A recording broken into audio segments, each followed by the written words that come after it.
probably already know that there are 4 distinct parts of the menstrual cycle that women go through every single month. But what you may not know is that not all of our periods, not all of our menstruations feel the same to us. I was thinking about it this morning. I did an informal poll of some of my girlfriends and I posted on Instagram, and we have come up with the flavors of menstruation. These are the 4, 5, 6, depending on how you think about it, different ways that a period can hit us. Now, the reason that I was thinking about this is because I'm currently having one of the angry, irritable menstruations, which means that I feel very little empathy for other people. I'm not really actively engaged in like taking care of other people's emotions. I don't feel super compassionate. And I made some personal life choices in the last 24 hours that like really showed me that I was being kind of a creepy bitch. And if you want to hear the story about that, you'll have to catch that on my Patreon, link below to join my community and hear the other half of this story.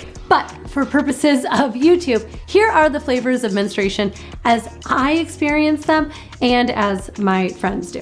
1, sleepy and tired. Sometimes your period just hits you and knocks you out and all you want to do is sleep 9 to 10 or to 15 hours a day and sit on the couch or not move otherwise. Number 2, horny. Sometimes while I'm menstruating, I am really aroused, really orgasmic, like especially in the day or 2 leading up to menstruation. Having sex, especially like slow, steady, like big orgasm building sex, can be one of the best ways to treat period cramps from my experience. And if you have particularly vigorous sex, sometimes that acts as sort of like a little suction-y thing, and you can actually lighten the period because you get all the blood. Ask me how I splatter painted a wall one time.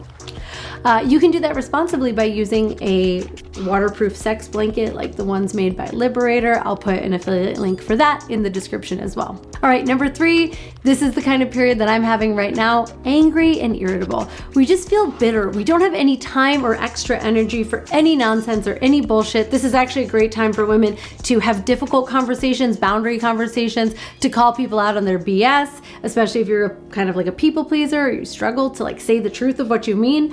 When you are having an angry and irritable period, that is the best time because you just are unfiltered. Now, number 4, I initially called this anxious, but a friend of mine gave me some good feedback. She called it the self-doubt, self-critical style of period. This is when you're menstruating and you just feel so bad about yourself. You feel unattractive, you feel bloated, you feel you're a failure, you feel like nothing you're ever gonna do is ever gonna amount to anything. Your brain, your little gremlins and demons in your brain are winning the day. They are taking over the conversation and there's just overpowering the angel that's like, no, you're great, you're trying, you're just a human, you're doing your best. And now the demons are like, you suck! And you're there in charge for 5 days. And then a friend of mine added a 5th, which is feral, powerful, creative. Sometimes when I get my period, I feel like I am actually on top of the world. I feel strong, I feel capable. I want to like do stuff, but I also feel like really connected to like my animal, to like the feral, wild woman part of me. I want to let my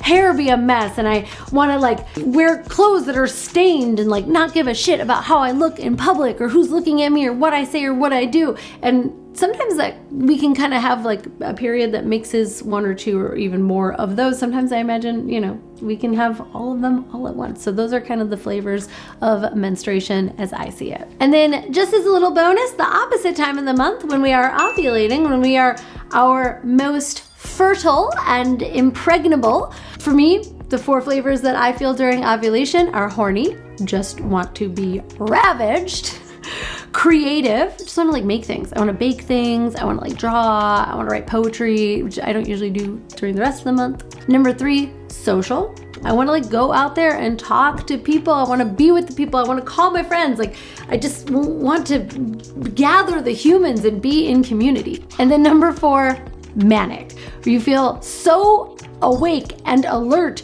and on top of the world that you kind of want to go take some risks. You want to go spend some money, drive fast, go to the casino, like post wild stuff on social media that you'll regret later, whatever your version of risk taking, whatever your version of mania is. I'm not meaning to make light of people who deal with bipolar or other disorders that have like a real mania, but that's just the best word for the experience that I have and what I can call it. So if you want to hear the story of how I messed up, because yeah, I might be a professional sex and relationship coach. I may have years of expertise in communications and relating, and I still made some major mistakes, I think, in my relationship, or had to clean some things up. I almost yelled at somebody at a cafe. I'll detail all of that for you on Patreon. If you're not already there, please join me. Otherwise, thank you so much for tuning in. I'm Caitlin V. I'll see you here later this week. Bye.